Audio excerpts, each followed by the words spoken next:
بھارتی جارحیت کو پاکستان کی جانب سے ایسا جواب ملا کہ پوری دنیا کو نوٹس لینا پڑا۔ ہماری مسلح افواج نے دشمن کو ایسا منہ توڑ جواب دیا کہ وہ چند ہی گھنٹوں میں امن کی مدد کی بات کرنے پر مجبور ہوا۔ یہ کامیابی دہائیوں کی پیشورانہ طبیعت اور تیاری کا نتیجہ تھی۔ آپریشن بنیان المرصوص کی کامیابی ہماری قومی تاریخ کا ایک روشن باب ہے۔ آج دنیا پاکستانی دفاعی قوت کی معترف ہے۔ یہی وجہ ہے کہ ہماری فضاؤں کا تحفظ کرنے والے فائٹر جیٹس کو کئی ممالک اپنی فضائیہ میں شامل کرنے کے لیے پاکستان سے رابطے میں ہیں۔ ہماری دفاعی صنعت قیمتی زر مبادلہ کمانے کا بھی ایک ذریعہ بن چکی ہے۔ یہ اس بات کا ثبوت ہے جناب اسپیکر کہ مضبوط دفاع نہ صرف ہماری سالمیت کے لیے اہم ہے بلکہ یہ ملک کی معاشی ترقی میں معاون ثابت ہو سکتا ہے۔ جناب اسپیکر، اسی دفاعی قوت نے نہ صرف خطے بلکہ دنیا بھر میں ہماری اسٹریٹجک پارٹنرشپ کا نقشہ نئے سرے سے ترتیب دیا ہے۔ میں خصوصی طور پہ پاکستان اور سعودی عرب کے درمیان اسٹریٹجک میوچل ڈیفنس ایگریمنٹ کا ذکر کرنا چاہوں گا۔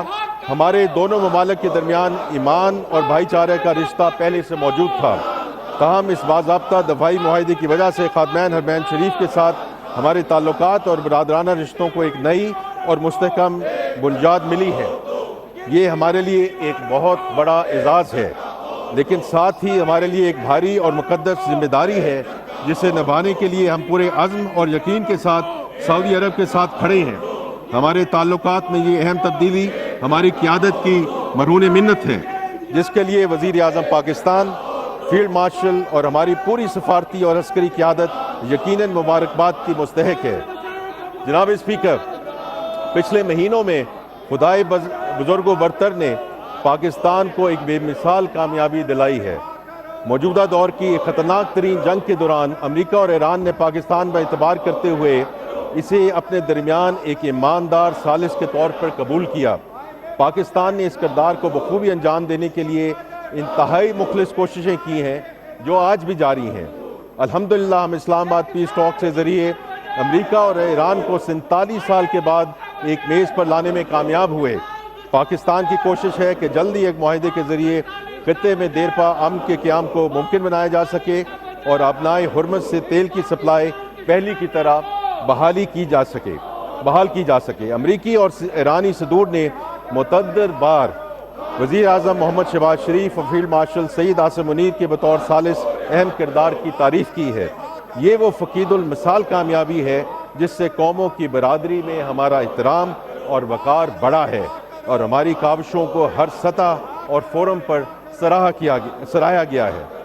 جناب اسپیکر، پاکستان نے گزشتہ چند ماہ کے دوران خطے میں امن، استحکام اور کشیدگی کمی کے لیے جو فعال، متوازن اور ذمہ دارانہ سفارتی کردار ادا کیا ہے، اس میں ہمیں اپنے عظیم اور آزمودہ ہمسایہ ملک چین کی مکمل حمایت اور ہم آہنگی حاصل رہی ہے۔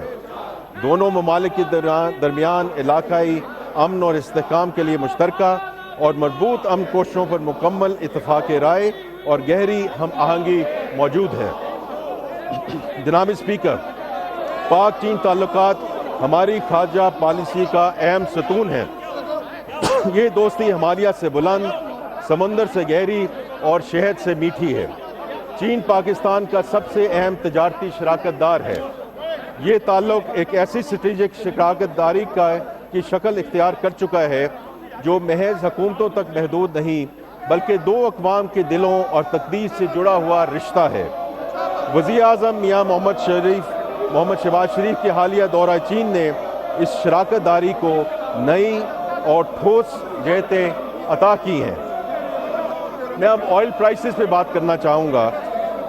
جناب اسپیکر، امریکہ اور ایران جنگ کے اثرات پر ہم نے پہلے ذکر کیا ہے۔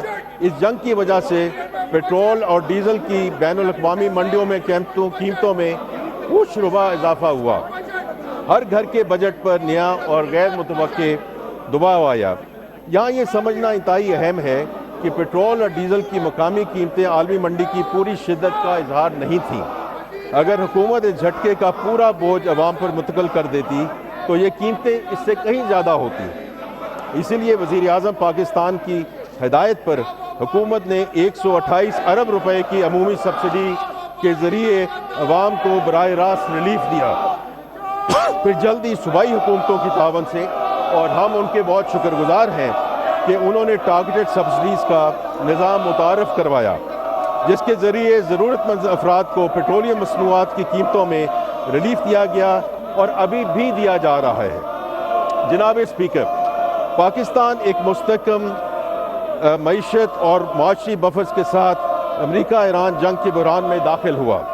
اس بحران میں جہاں خطے اور دنیا کے دیگر کئی ممالک میں ایندھن کی قلت، پیٹرول پمپس پر لمبی قطاریں اور ایکسچینج ریٹ میں گراوٹ دیکھی گئی، اور ہم سے بہتر وسائل کے حامل بعض ملکوں کو عالمی مالیاتی اداروں کے پاس بھی جانا پڑا، وہاں پاکستان میں حکومت کے بروقت اور مدبرانہ فیصلوں اور مضبوط معاشی بفرز کی وجہ سے ایندھن کو کوئی قلت اور ریشننگ نہ ہوئی، نہ پیٹرول پمپس پہ قطاریں لگیں، نہ کوئی امن و امان کا مسئلہ پیدا ہوا، اور نہ ہی ایکسچینج ریٹ متاثر ہوا، بلکہ اس بحران کے دوران فچ ریٹنگ ایجنسی نے پاکستان کی ریٹنگ کو مستحکم قرار دیا۔ اسپیکر، ہمیں اس حوالے سے عوام کو پیش آنے والی مشکلات کا ادراک ہے۔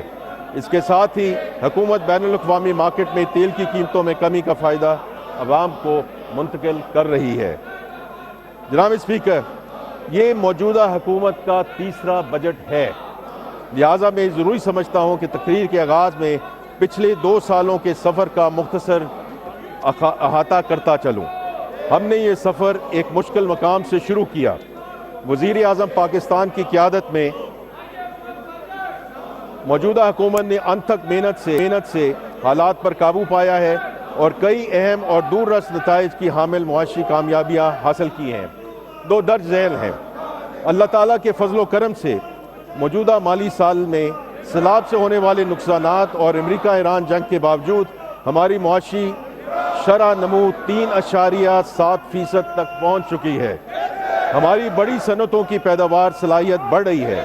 اس مالی سال میں لارج اسکیل مینوفیکچرنگ کی شرح نمو 6.1% تک رہی ہے، جبکہ خدمات کے شعبے میں 4.1% شرح نمو سامنے آئی ہے۔ ایل ایس ایم اور خدمات کی شعبوں کی شرح نمو پچھلے 4 سالوں کی بلند ترین سطح پر ہے۔